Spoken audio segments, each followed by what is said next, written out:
السلام علیکم ورحمۃ اللہ وبرکاتہ۔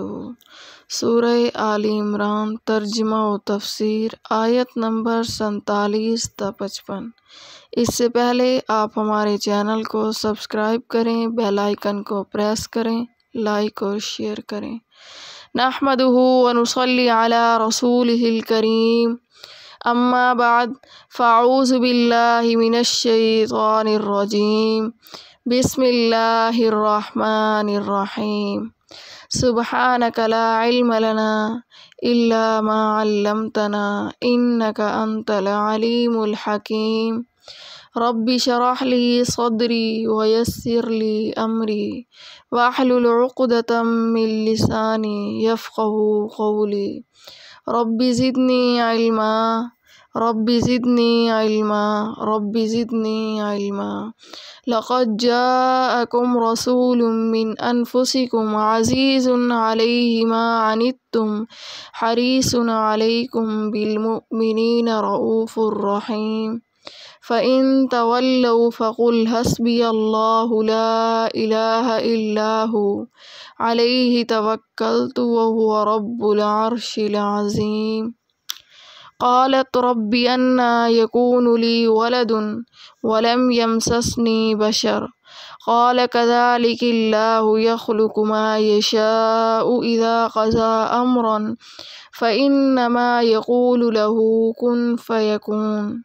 بولی اے رب کہاں سے ہوگا میرے لڑکا، اور مجھ کو ہاتھ نہیں لگایا کسی بشر نے۔ فرمایا اسی طرح اللہ پیدا کرتا ہے جو چاہے، جب ارادہ کرتا ہے کسی کام کا تو یہی کہتا ہے اس کو کہ ہو جا، پس وہ ہو جاتا ہے۔ وَيُعَلِّمُهُ الْكِتَابَ وَالْحِكْمَةَ وَالتَّوْرَاةَ وَالْإِنْجِيلَ وَرُسُلًا إِلَى بَنِي إِسْرَائِيلَ أَنِّي قَدْ جِئْتُكُمْ بِآيَةٍ مِّن رَّبِّكُمْ أَنِّي أَخْلُقُ لَكُم مِّنَ الطِّينِ كَهَيْئَةِ الطَّيْرِ فَأَنفُخُ فِيهِ فَيَكُونُ طَيْرًا بِإِذْنِ اللَّهِ وَأُبْرِئُ الْأَكْمَحَ وَالْأَبْرَصَ وَأُحْيِي الْمَوْتَىٰ بِإِذْنِ اللَّهِ وَأُنَبِّئُكُم بِمَا تَأْكُلُونَ وَمَا تَدَّخِرُونَ فِي بُيُوتِكُمْ إِنَّ فِي ذَلِكَ لَآيَةً لَكُمْ إِن كُنتُم مُّؤْمِنِينَ۔ اور سکھا دے گا اس کو کتاب اور تہ کی باتیں اور تورات اور انجیل، اور کرے گا اس کو پیغمبر بنی اسرائیل کی طرف۔ بے شک میں آیا ہوں تمہارے پاس نشانیاں لے کر تمہارے رب کی طرف سے، کہ میں بنا دیتا ہوں تم کو گارے سے پرندے کی شکل، پھر اس میں پھونک مارتا ہوں تو ہو جاتا ہے وہ اڑتا جانور اللہ کے حکم سے، اور بتا دیتا ہوں تم کو جو کھا کر آؤ اور جو رکھ کر آؤ اپنے گھر میں، اس میں نشانی پوری ہے تم کو اگر تم یقین رکھتے ہو۔ وَمُصَدِّقًا لِّمَا بَيْنَ يَدَيَّ مِنَ التَّوْرَاةِ وَلِأُحِلَّ لَكُم بَعْضَ الَّذِي حُرِّمَ عَلَيْكُمْ وَجِئْتُكُم بِآيَةٍ مِّن رَّبِّكُمْ فَاتَّقُوا اللَّهَ وَأَطِيعُونِ إِنَّ اللَّهَ رَبِّي وَرَبُّكُمْ فَاعْبُدُوهُ هَٰذَا صِرَاطٌ مُّسْتَقِيمٌ۔ اور سچ بتاتا ہوں اپنے سے پہلی کتاب کو جو تورات ہے، اور اس واسطے کہ حلال کر دوں تم کو بعضی وہ چیزیں جو حرام تھیں تم پر، اور آیا ہوں تمہارے پاس نشانی لے کر تمہارے رب کی۔ سو اللہ سے ڈرو اور میرا کہا مانو، بے شک اللہ ہے رب میرا اور رب ہے تمہارا، سو اس کی بندگی کرو، یہی راہ ہے سیدھی۔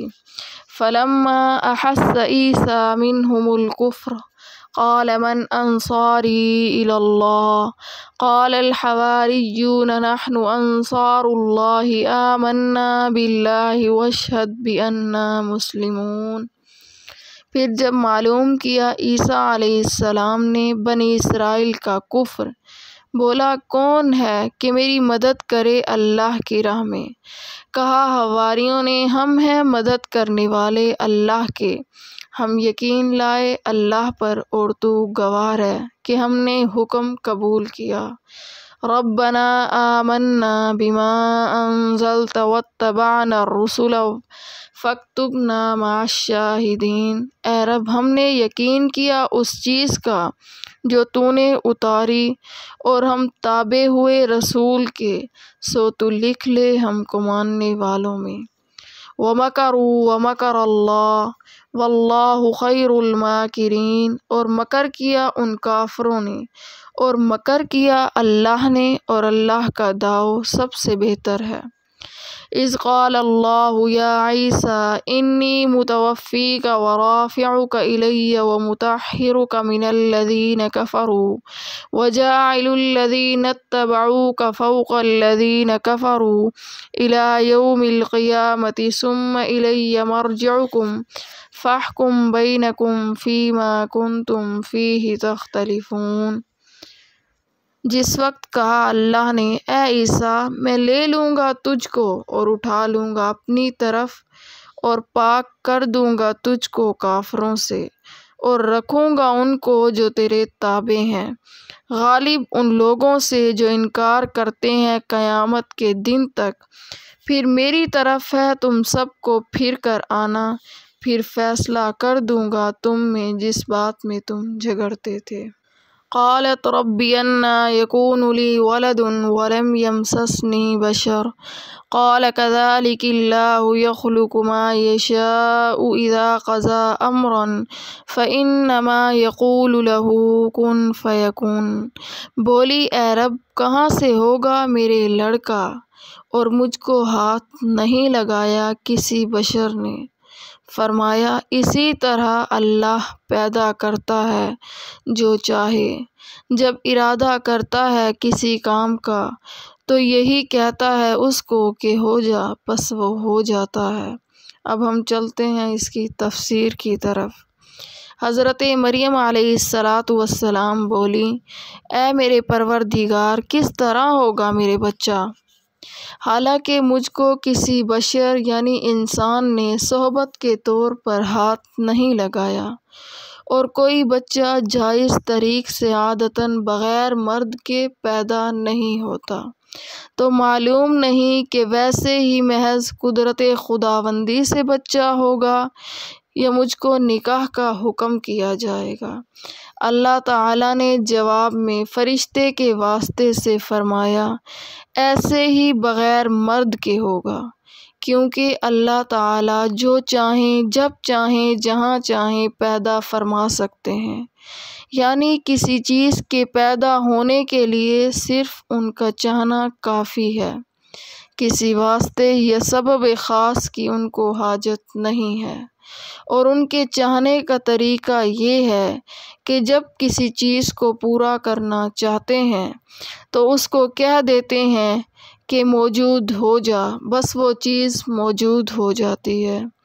بس جس چیز کو بلا اسباب و وسائط موجود ہونے کا حکم کر دیا جاتا ہے وہ اسی طرح موجود ہو جاتی ہے۔ بعض روایات میں ہے اور علماء نے تحقیق یہ کی ہے کہ اس کی تعداد یہ ہے کہ حضرت عیسیٰ علیہ السلام کو اٹھائے جانے کے وقت ان کی عمر 80 سال تھی۔ وَيُعَلِّمُهُ الْكِتَابَ وَالْحِكْمَةَ وَالتَّوْرَاةَ وَالْإِنْجِيلَ وَرُسُلًا إِلَى بَنِي إِسْرَائِيلَ أَنِّي قَدْ جِئْتُكُمْ بِآيَةٍ مِّن رَّبِّكُمْ أَنِّي أَخْلُقُ لَكُم مِّنَ الطِّينِ كَهَيْئَةِ الطَّيْرِ فَأَنفُخُ فِيهِ فَيَكُونُ طَيْرًا بِإِذْنِ اللَّهِ وَأُبْرِئُ الْأَكْمَحَ وَالْأَبْرَصَ وَأُحْيِي الْمَوْتَىٰ بِإِذْنِ اللَّهِ وَأُنَبِّئُكُم بِمَا تَأْكُلُونَ وَمَا تَدَّخِرُونَ فِي بُيُوتِكُمْ إِنَّ فِي ذَلِكَ لَآيَةً لَكُمْ إِن كُنتُم مُّؤْمِنِينَ۔ اور سکھا دے گا اس کو کتاب اور حکمت کی باتیں اور تورات اور انجیل، اور کرے گا اس کو پیغمبر بنی اسرائیل کی طرف۔ بے شک میں آیا ہوں تمہارے پاس نشانیاں لے کر تمہارے رب کی طرف سے کہ میں بنا دیتا ہوں تم کو گارے سے پرندے کی شکل، پھر اس میں پھونک مارتا ہوں تو ہو جاتا ہے وہ اڑتا جانور اللہ کے حکم سے، اور اچھا کرتا ہوں مادرزاد اندھے کو اور کوڑھی کو، اور زندہ کرتا ہوں مردے کو اللہ کے حکم سے، اور بتا دیتا ہوں تم کو جو کھا کر آؤ اور جو رکھ کر آؤ اپنے گھروں میں، اس میں نشانی پوری ہے تم کو اگر تم یقین رکھتے ہو۔ وَمُصَدِّقًا لِمَا بَيْنَ يَدَيَّ مِنَ التَّوْرَاةِ وَلِأُحِلَّ لَكُمْ بَعْضَ الَّذِي حُرِّمَ عَلَيْكُمْ وَجِئْتُكُمْ بِآيَةٍ مِّن رَّبِّكُمْ فَاتَّقُوا اللَّهَ وَأَطِيعُونِ إِنَّ اللَّهَ رَبِّي وَرَبُّكُمْ فَاعْبُدُوهُ هَٰذَا صِرَاطٌ مُّسْتَقِيمٌ۔ اور سچ بتاتا ہوں اپنے سے پہلی کتاب کو جو تورات ہے، اور اس واسطے کہ حلال کر دوں تم کو بعضی وہ چیزیں جو حرام تھیں تم پر، اور آیا ہوں تمہارے پاس نشانی لے کر تمہارے رب کی، سو اللہ سے ڈرو اور میرا کہا مانو۔ بے شک اللہ ہے رب میرا اور رب ہے تمہارا، سو اس کی بندگی کرو، یہی راہ ہے سیدھی۔ اور اے مریم، اس مولود مسعود کی یہ فضیلتیں ہوں گی کہ اللہ ان کو تعلیم فرمائیں گے آسمانی کتابیں اور سمجھ کی باتیں، اور بالخصوص تورات اور انجیل، اور ان کو تمام بنی اسرائیل کی طرف پیغمبر بنا کر یہ مضمون دے کر بھیجیں گے، انی قد جئتکم تک مستقیم، یعنی میں تم لوگوں کے پاس اپنی نبوت پر کافی دلیل لے کر آیا ہوں۔ وہ یہ ہے کہ میں تم لوگوں کے یقین لانے کے لیے گارے سے ایسی شکل بناتا ہوں جیسی پرندے کی شکل ہوتی ہے، پھر اس مصنوعی شکل کے اندر پھونک مار دیتا ہوں جس سے وہ سچ مچ کا جاندار پرندہ بن جاتا ہے خدا کے حکم سے۔ ایک معجزہ تو یہ ہوا، اور میں اچھا کر دیتا ہوں مادرزاد اندھے کو اور برس کے بیمار کو، اور زندہ کر دیتا ہوں مردوں کو خداوند تعالیٰ کے حکم سے۔ یہ دوسرا تیسرا معجزہ ہوا، اور میں تم کو بتلا دیتا ہوں جو کچھ اپنے گھروں میں کھا کر کے آتے ہو اور جو اپنے گھروں میں رکھ کر آتے ہو۔ یہ چوتھا معجزہ ہوا۔ بلا شبہ ان معجزات مذکورہ میں میرے نبی ہونے کی کافی دلیل ہے۔ اگر تم لوگوں کے لیے ایمان لانا چاہو، اور میں اس طور پر آیا ہوں کہ تصدیق کرتا ہوں اس کتاب کی جو مجھ سے پہلے نازل ہوئی تھی، یعنی تورات کی، اور اس لیے آیا ہوں کہ تم لوگوں کے واسطے بعض ایسی چیزیں حلال کر دوں جو شریعت موسیٰ علیہ السلام میں تم پر حرام کر دی گئی تھی، سو ان کی حرمت میری شریعت میں منسوخ ہو گئی۔ اور میرا یہ دعویٰ نسخ بلا دلیل نہیں ہے، بلکہ میں ثابت کر چکا ہوں کہ میں تمہارے پاس نبوت کی دلیل لے کر آیا ہوں، اور صاحب نبوت کا قول دعوی نسخ میں حجت ہے۔ حاصل یہ کہ جب میرا نبی ہونا دلائل سے ثابت ہو چکا تو میری تعلیم کے موافق تم لوگ اللہ تعالیٰ کی مخالفت حکم سے ڈرو اور دین کے باب میں میرا کہا مانو۔ اور خلاصہ میری دینی تعلیم کا یہ ہے کہ بے شک اللہ تعالیٰ میرے بھی رب ہیں اور تمہارے بھی رب ہیں۔ یہ تو حاصل ہے تکمیل عقیدہ کا، سو تم لوگ اس رب کی عبادت کرو۔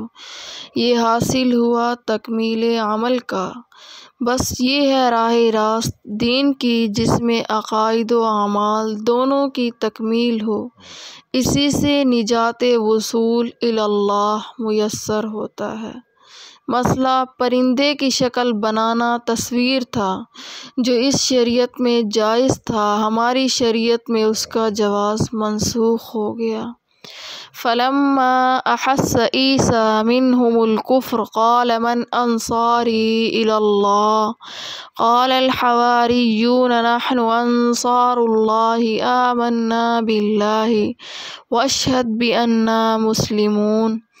پھر جب معلوم کیا عیسیٰ علیہ السلام نے بنی اسرائیل کا کفر، بولا کون ہے کہ میری مدد کرے اللہ کی راہ میں؟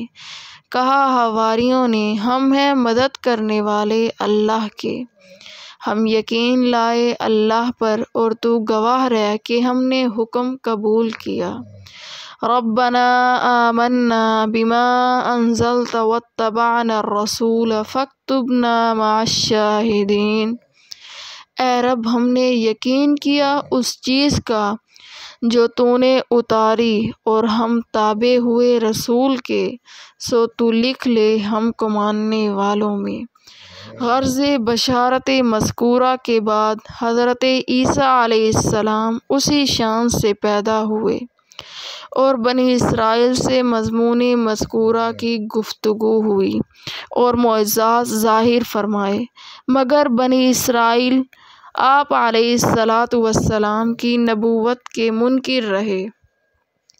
سو جب حضرت عیسیٰ علیہ السلام نے ان سے انکار دیکھا اور انکار کے ساتھ درپے ایذا بھی، اور اتفاقاً کچھ لوگ ان کو ایسے ملے جو حواریین کہلاتے تھے، تو ان حواریین سے آپ علیہ السلام نے فرمایا کوئی ایسے آدمی بھی ہیں جو دین حق میں بمقابلہ مخالفین و منکرین کے میرے پر مددگار ہو جائیں اللہ کے واسطے، جس سے دعوت دین میں مجھے کوئی ایذا نہ پہنچائے۔ حواریین بولے کہ ہم ہیں مددگار اللہ کے دین کے، ہم اللہ تعالیٰ پر حسب دعوت آپ کے ایمان لائے اور اس بات کے گواہ رہیے کہ ہم اللہ تعالیٰ کے اور آپ کے فرما بردار ہیں۔ پھر زیادت اہتمام و توثیق کے لیے اللہ تعالیٰ سے مناجات کی کہ اے ہمارے رب، ہم ایمان لائے ان چیزوں پر یعنی ان احکام پر جو آپ نے نازل فرمائے، اور پیروی اختیار کی ہم نے ان رسولوں کی، سو ہمارا ایمان قبول فرما کر ہم کو ان لوگوں کے ساتھ لکھ دیجیے جو مضامین مذکورہ کی تصدیق کرتے ہیں، یعنی مومنین کاملین کے زمرے میں ہمارا بھی شمار فرما دیجیے۔ قال الحواریون، لفظ حواری حور سے ماخوذ ہے جس کے معنی لغت میں سفیدی کے ہیں۔ اصطلاح میں حضرت عیسیٰ علیہ السلام کے مخلص ساتھیوں کو ان کے اخلاص اور صفائی قلب کی وجہ سے یا ان کی سفید پوشاک کی وجہ سے حواری کا لقب دیا گیا ہے، جیسے رسول اللہ صلی اللہ علیہ وسلم کے ساتھیوں کو صحابی کے لقب سے ملقب کیا گیا۔ بعض مفسرین نے حواریین کی تعداد 12 بتلائی ہے، اور کبھی لفظ حواری مطلقاً مددگار کے معنی میں بھی بولا جاتا ہے۔ اسی معنی سے ایک حدیث میں ارشاد ہے کہ ہر نبی کا کوئی حواری یعنی مخلص ساتھی ہوتا ہے، میرے حواری زبیر ہیں۔ اس آیت میں فرمایا گیا کہ حضرت عیسیٰ علیہ السلام کو جب لوگوں کا کفر اور مخالفت محسوس ہوئی، اس وقت مددگاروں کی تلاش ہوئی تو فرمایا من انصاری الی اللہ۔ ابتدا میں نبوت کا منصبی کام اور دعوت شروع کرتے وقت تنہا ہی تعمیل حکم کے لیے کھڑے ہو گئے تھے، پہلے سے کسی پارٹی یا جماعت بنانے کی فکر میں نہیں پڑے۔ جب ضرورت پیش آئی تو جماعت سی بن گئی۔ غور کیا جائے تو ہر کام ایسے ہی عزم و ہمت کو چاہتا ہے۔ وَمَكَرُوا وَمَكَرَ اللَّهُ وَاللَّهُ خَيْرُ الْمَاكِرِينَ، اور مکر کیا ان کافروں نے اور مکر کیا اللہ نے، اور اللہ کا داؤ سب سے بہتر ہے۔ اذ قال اللہ یا عیسیٰ انی متوفیک ورافعک الی ومطہرک من الذین کفروا وجاعل الذین اتبعوک فوق الذین کفروا الی یوم القیامۃ ثم الی مرجعکم فاحکم بینکم فیما کنتم فیہ تختلفون۔ جس وقت کہا اللہ نے، اے عیسیٰ میں لے لوں گا تجھ کو اور اٹھا لوں گا اپنی طرف اور پاک کر دوں گا تجھ کو کافروں سے اور رکھوں گا ان کو جو تیرے تابع ہیں غالب ان لوگوں سے جو انکار کرتے ہیں قیامت کے دن تک۔ پھر میری طرف ہے تم سب کو پھر کر آنا، پھر فیصلہ کر دوں گا تم میں جس بات میں تم جھگڑتے تھے۔ اس آیت کے الفاظ و معانی میں بعض فرقوں نے تحریفات کا دروازہ کھولا ہے جو تمام امت کے خلاف حضرت عیسیٰ علیہ السلام کی حیات اور آخری زمانے میں نزول کے منکر ہیں۔ اسی لیے مناسب معلوم ہوا کہ ان الفاظ کی تشریح وضاحت کے ساتھ کر دی جائے۔ واللہ خیر الماکرین۔ لفظ مکر عربی زبان میں لطیف و خفیف تدبیر کو کہتے ہیں۔ اگر وہ اچھے مقصد کے لیے ہو تو اچھا ہے اور برائی کے لیے ہو تو برا ہے۔ اسی لیے فرمایا میں مکر کے ساتھ صحیح کی قید لگائی۔ اردو زبان کے محاورات میں مکر صرف سازش اور بری تدبیر اور حیلے کے لیے بولا جاتا ہے۔ اس سے عربی محاورات پر شبہ نہ کیا جائے۔ اسی لیے یہاں خدا کو خیر الماکرین کہا گیا۔ مطلب یہ ہے کہ یہود نے حضرت عیسیٰ علیہ السلام کے خلاف طرح طرح کی سازشیں اور خفیہ تدبیریں شروع کر دی، حتیٰ کہ بادشاہ کے کان بھر دیے کہ یہ شخص معاذ اللہ ملحد ہے، تورات کو بدلنا چاہتا ہے، سب کو بددین بنا کر چھوڑے گا۔ اس نے مسیح علیہ السلام کی گرفتاری کا حکم دے دیا۔ ادھر یہ ہو رہا تھا اور ادھر حق تعالیٰ کی لطیف و خفیہ تدبیر ان کی توڑ میں اپنا کام کر رہی تھی، جس کا ذکر اگلی آیت میں انی متوفی کا لفظ متوفی کا مصدر توفی اور مادہ وفی ہے۔ اس کے اصلی معنی عربی لغت کے اعتبار سے پورا لینے کی ہیں۔ وفائی فا استیفا اسی معنی کے لیے بولے جاتے ہیں۔ توفا کے بھی اصلی معنی پورا لینے کے ہیں۔ تمام کتب لغت عربی زبان کی اس پر شاہد ہیں، اور چونکہ موت کے وقت انسان اپنی اجل مقدر پوری کر لیتا ہے اور خدا کی دی ہوئی روح پوری لے لی جاتی ہے، اسی کی مناسبت سے یہ لفظ بطور کنایہ موت کے معنی میں بھی استعمال ہوتا ہے، اور موت کا ایک ہلکا سا نمونہ روزانہ انسان کی نیند ہے۔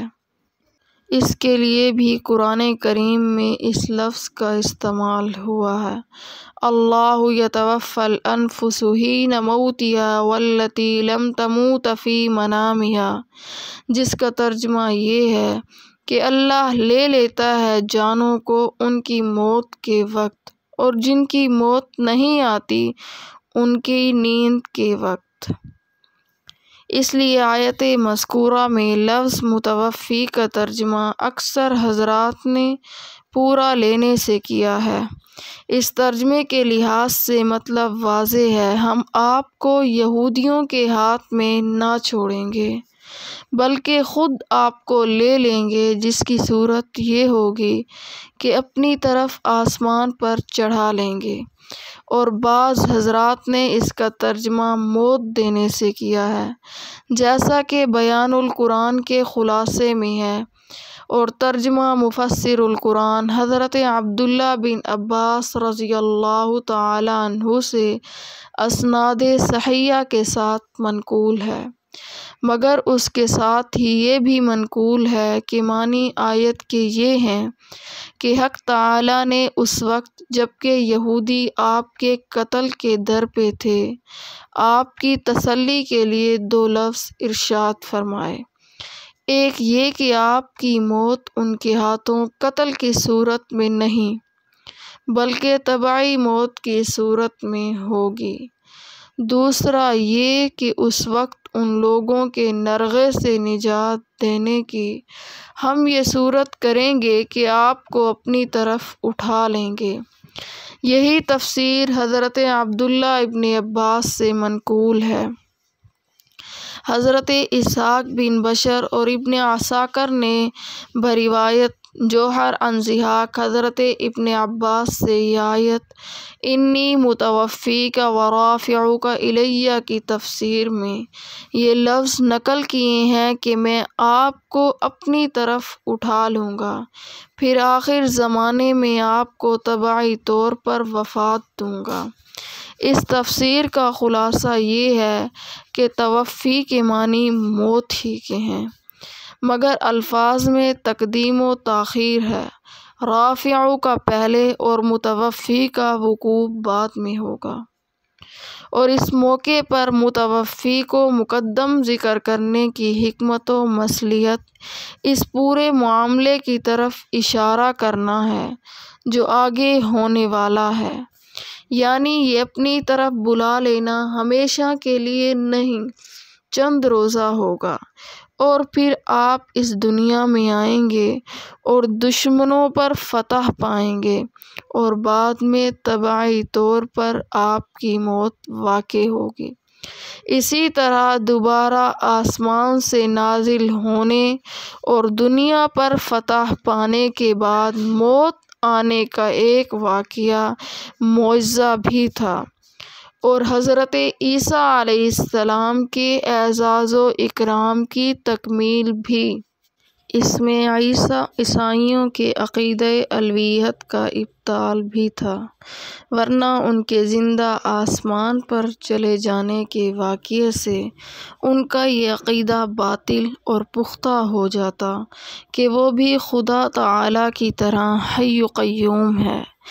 اسی لیے پہلے متوفیکہ کا لفظ ارشاد فرما کر ان تمام خیالات کا ابطال کر دیا، پھر اپنی طرف بلانے کا ذکر فرمایا، اور حقیقت یہ ہے کہ کفار و مشرکین کی مخالفت و عداوت تو انبیاء علیہم السلام سے ہمیشہ ہی ہوتی چلی آئی ہے، اور عادت اللہ یہ رہی کہ جب کسی نبی کی قوم اپنے انکار اور ضد پر جمی رہے، پیغمبر کی بات نہ مانے، ان کے معجزات دیکھنے کے بعد بھی ایمان نہ لائی، تو 2 صورتوں میں سے ایک صورت کی گئی، یا تو اس قوم پر آسمانی عذاب بھیج کر سب کو فنا کر دیا گیا، جیسے عاد و ثمود اور قوم لوط اور قوم صالح علیہ السلام کے ساتھ معاملہ کیا گیا،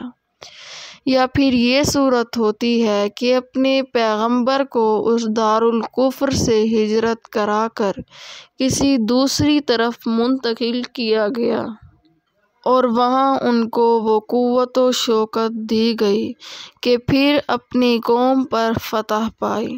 حضرت ابراہیم علیہ السلام نے عراق سے ہجرت کر کے شام میں پناہ لی، اسی طرح حضرت موسیٰ علیہ السلام مصر سے ہجرت کر کے علاقۂ شام میں تشریف لائے، اور آخر میں خاتم الانبیاء محمد مصطفیٰ صلی اللہ علیہ وسلم مکہ سے ہجرت کر کے مدینہ طیبہ تشریف لائے، پھر وہاں سے حملہ آور ہو کر مکہ فتح کیا۔ یہودیوں کے نرغے سے بچانے کے لیے یہ آسمان پر بلا لینا بھی در حقیقت ایک قسم کی ہجرت تھی، جس کے بعد وہ پھر دنیا میں واپس آ کر یہودیوں پر مکمل فتح حاصل کریں گے۔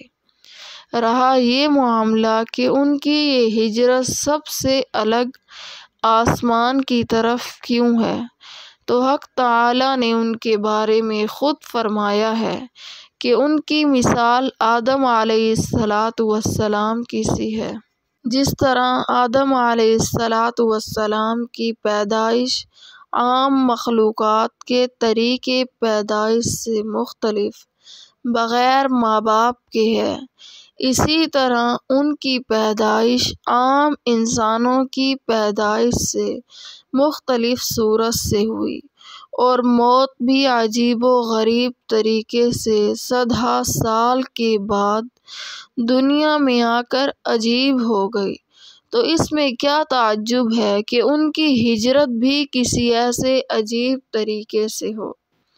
یہی عجائب قدرت تو جاہل نصارہ کے لیے اس عقیدے میں مبتلا ہونے کا سبب بن گئے کہ ان کو خدا کہنے لگے، حالانکہ انہی عجائب کے ہر قدم اور ہر چیز پر غور کیا جائے تو ہر ایک واقعے میں ان کی عبودیت و بندگی اور تابع فرمان الہی ہونے اور بشر خصائص سے متصف ہونے کے دلائل ہیں، اور اسی لیے ہر ایسے موقع پر قرآن حکیم نے عقیدہ الوہیت کے ابطال کی طرف اشارہ کر دیا ہے کہ آسمان پر اٹھانے سے یہ شبہ بہت قوی ہو جاتا ہے۔ اسی لیے متوفی کو پہلے بیان کر کے شبہ کا قلعہ کما کر دیا۔ اس سے معلوم ہوا کہ اس آیت میں یہود کی تردید تو مقصود ہی ہے کہ یہود جو حضرت عیسیٰ علیہ السلام کو قتل کرنے اور سولی دینے کا عزم کر رہے تھے، اللہ تعالیٰ نے ان کے عزائم کو خاک میں ملا دیا۔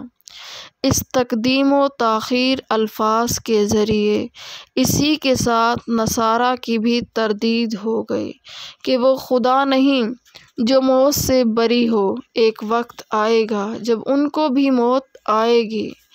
امام زاری رحمۃ اللہ نے تفسیر کبیر میں فرمایا کہ قرآن کریم میں اس طرح کی تقدیم و تاخیر اس طرح کے مسئلے کے تحت بکثرت آئی ہے کہ جو کہ واقعہ بعد میں ہونے والا تھا اس کو پہلے اور پہلے ہونے والے واقعے کو بعد میں بیان فرمایا۔ وَرَافِعُكَ إِلَيَّ، اس کا مفہوم ظاہر ہے کہ عیسیٰ علیہ السلام کو خطاب کر کے کہا گیا کہ آپ کو اپنی طرف اٹھا لوں گا، اور سب جانتے ہیں کہ عیسیٰ نام صرف روح کا نہیں بلکہ روح مع الجسم کا ہے۔ تو رفع عیسیٰ کا یہ مفہوم لینا کہ صرف رفع روحانی ہوا، جسمانی نہیں اٹھایا گیا، یہ بالکل غلط ہے۔ رہا یہ کہ یہ لفظ رفع کبھی بلندی مرتبہ کے لیے بھی استعمال ہوتا ہے، جیسا کہ قرآن کریم میں رفع بعضکم فوق بعض درجات اور یرفع اللہ الذین آمنوا منکم والذین اوتوا العلم وغیرہ آیات میں مذکور ہے۔ تو یہ ظاہر ہے کہ لفظ رفع کو رفیع درجے کے معنی میں استعمال کرنا ایک مجاز ہے جو قرائن کی بنا پر مذکورہ آیات میں ہوا ہے۔ یہاں حقیقی معنی چھوڑ کر مجازی لینے کی کوئی وجہ نہیں۔ اس کے علاوہ اس جگہ لفظ رفع کے ساتھ لفظ الہ استعمال فرما کر اس مجاز معنی کا احتمال بالکل ختم کر دیا گیا ہے۔ اس آیت میں رافعک الیہ فرمایا، اور سورہ نساء کی آیت میں بھی جہاں یہودیوں کے عقیدے کا رد کیا گیا وہاں بھی یہ فرمایا وما قتلوہ یقینا بل رفعہ اللہ الیہ، یعنی یہودیوں نے یقیناً حضرت عیسیٰ علیہ السلام کو قتل نہیں کیا بلکہ ان کو تو اللہ نے اپنی طرف اٹھا لیا۔ اپنی طرف اٹھا لینا روح مال جسد کے زندہ اٹھا لینے ہی کے لیے بولا جاتا ہے۔ اس آیت میں حق تعالیٰ نے یہودیوں کے مقابلے میں حضرت عیسیٰ علیہ السلام سے 5 وعدے فرمائے۔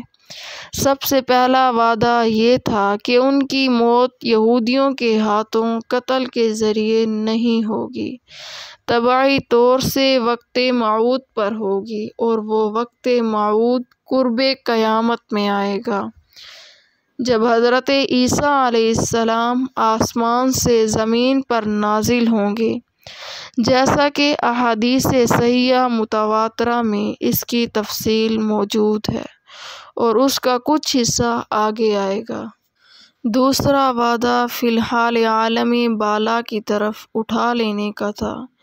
یہ اسی وقت پورا کر دیا گیا جس کے پورا کرنے کی خبر سورہ نساء کی آیت میں اس طرح دے دی گئی، وَمَا قَتَلُوهُ يَقِينًا بَلْ رَفَعَهُ اللَّهُ إِلَيْهِ، یقیناً ان کو یہودیوں نے قتل نہیں کیا بلکہ اللہ تعالیٰ نے اپنی طرف اٹھا لیا تھا۔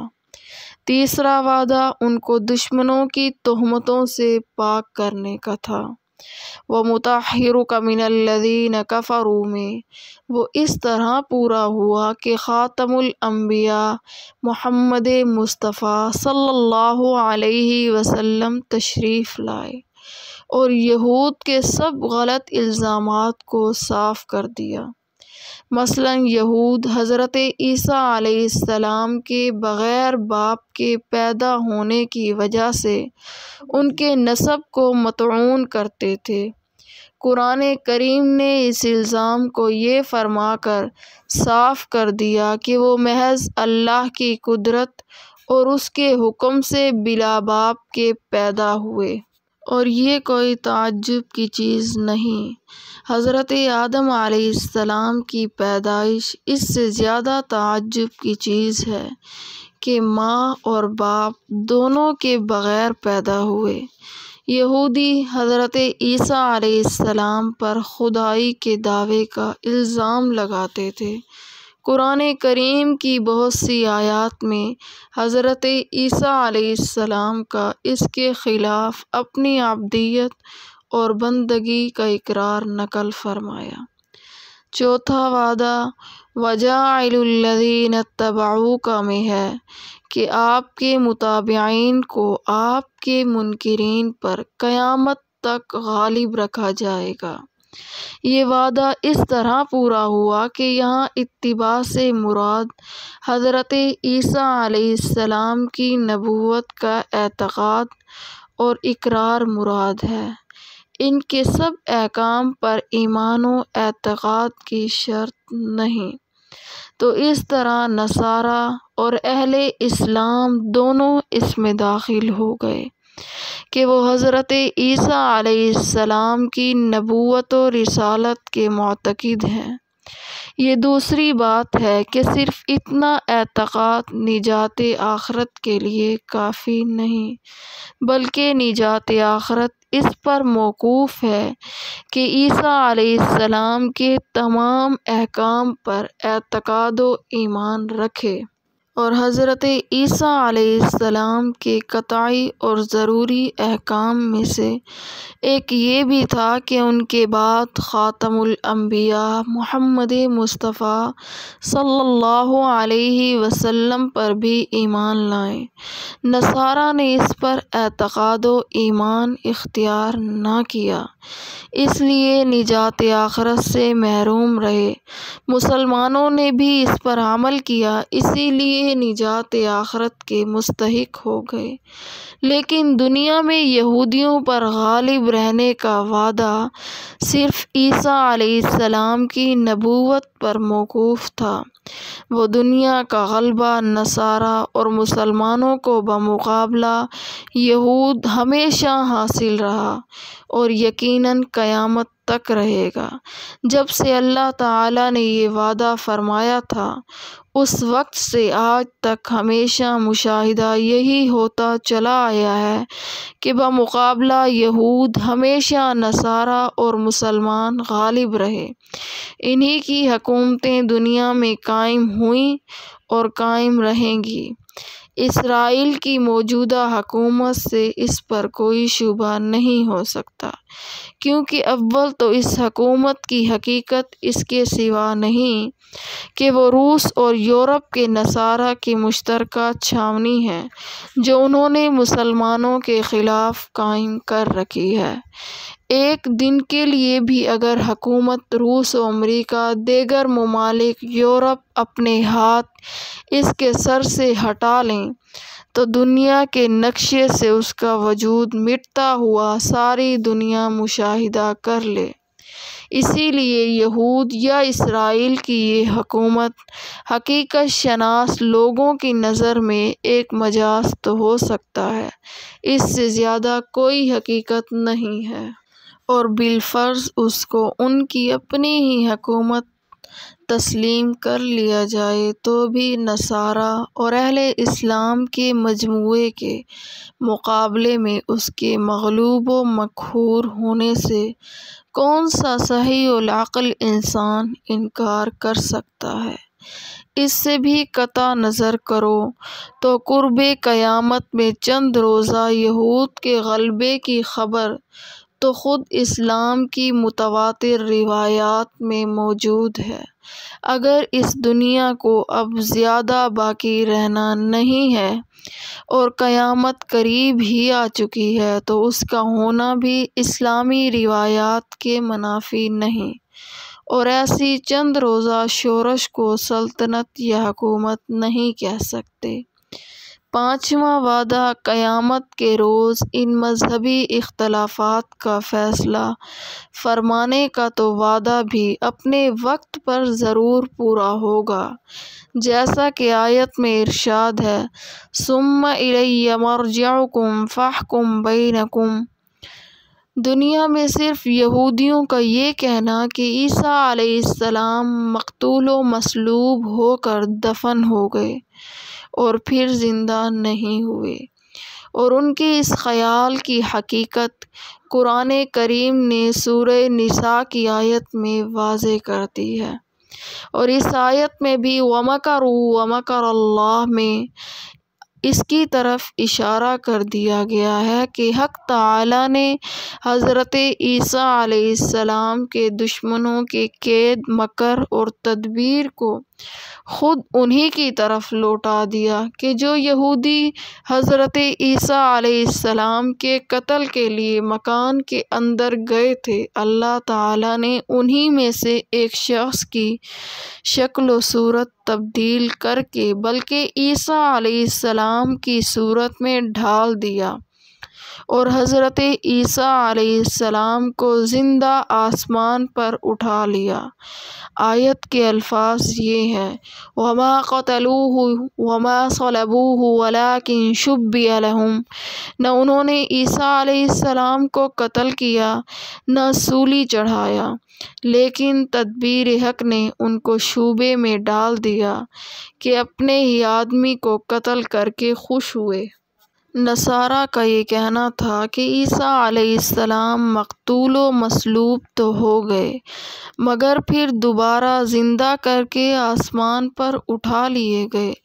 مذکورہ آیت نے ان کے اس غلط خیال کی جہت چھوڑ دی اور یہ بتلا دیا کہ جیسے یہودی اپنے ہی آدمی کو قتل کر کے خوشیاں منا رہے تھے، اس سے یہ دھوکہ عیسائیوں کو بھی لگ گیا کہ قتل ہونے والے عیسیٰ علیہ السلام ہیں۔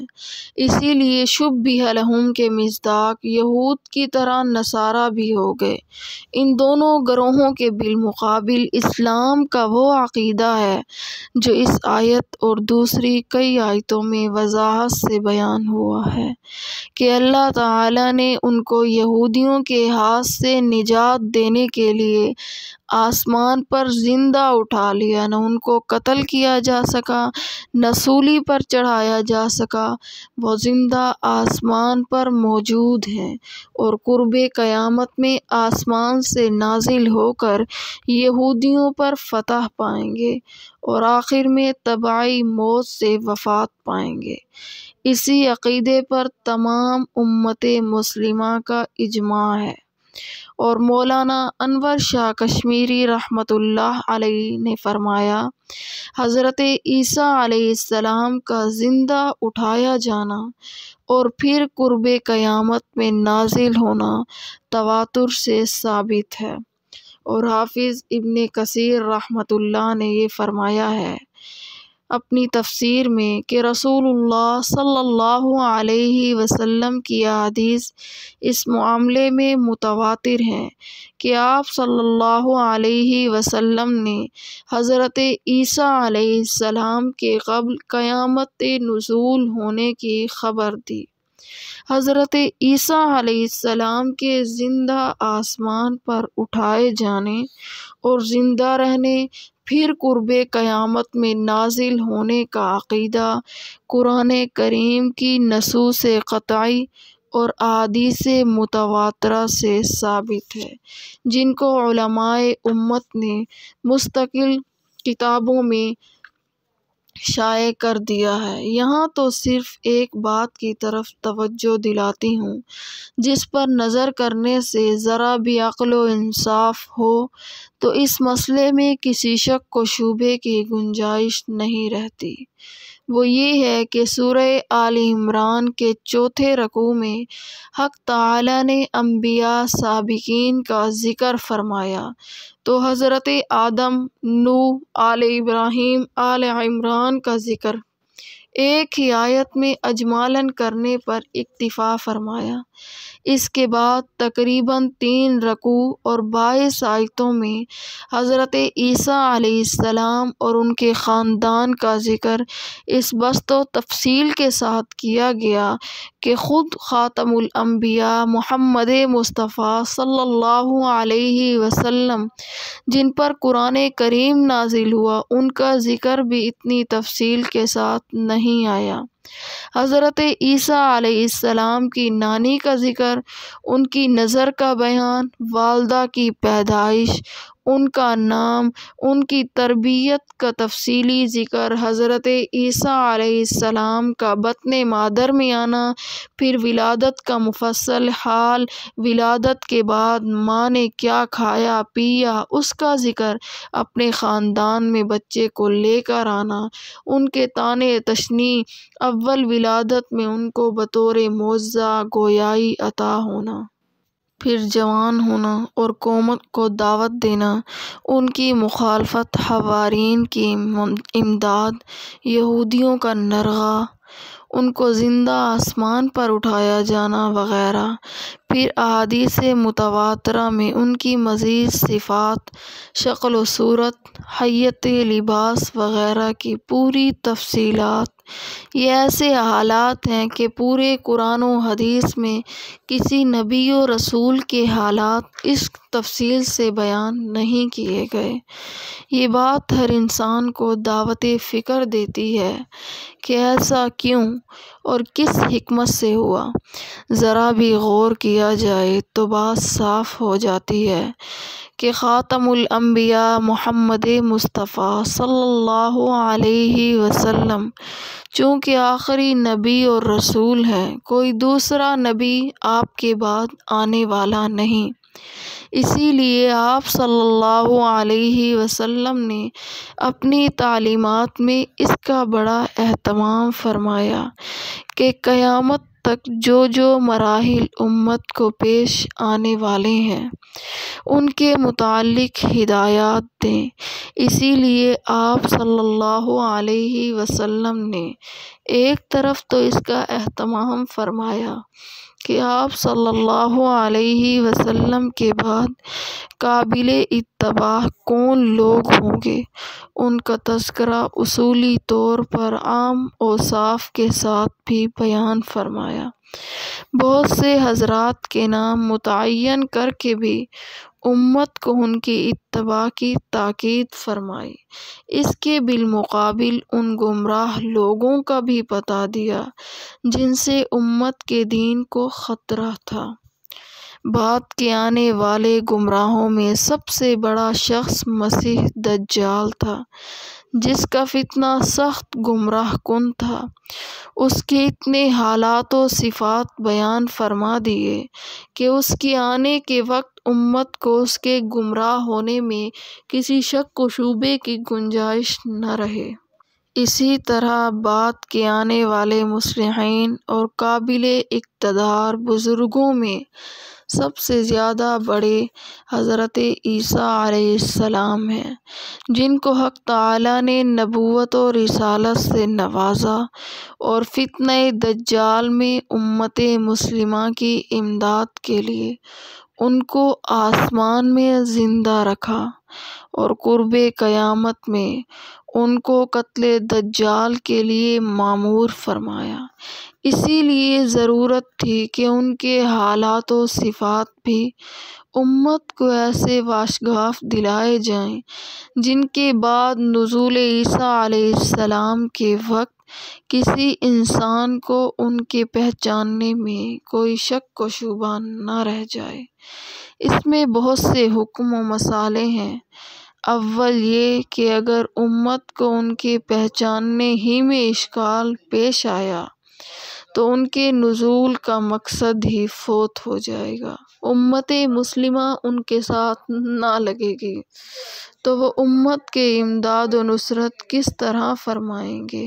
دوسرے یہ کہ حضرت عیسیٰ علیہ السلام اگرچہ اس وقت فرائض نبوت و رسالت پر مامور ہو کر دنیا میں نہ آئیں گے، بلکہ امت محمدیہ صلی اللہ علیہ وسلم کی قیادت و امامت کے لیے بحیثیت خلیفہ رسول تشریف لائیں گے، مگر ذاتی طور پر جو ان کو منصب نبوت و رسالت حاصل ہے اس سے معزول بھی نہ ہوں گے، بلکہ اس وقت ان کی مثال اس گورنر کی سی ہوگی جو اپنے صوبے کا گورنر ہے مگر کسی ضرورت سے دوسرے صوبے میں چلا گیا تو وہ اگرچہ صوبے میں گورنر کی حیثیت پر نہیں مگر اپنے عہدے گورنری سے معزول بھی نہیں۔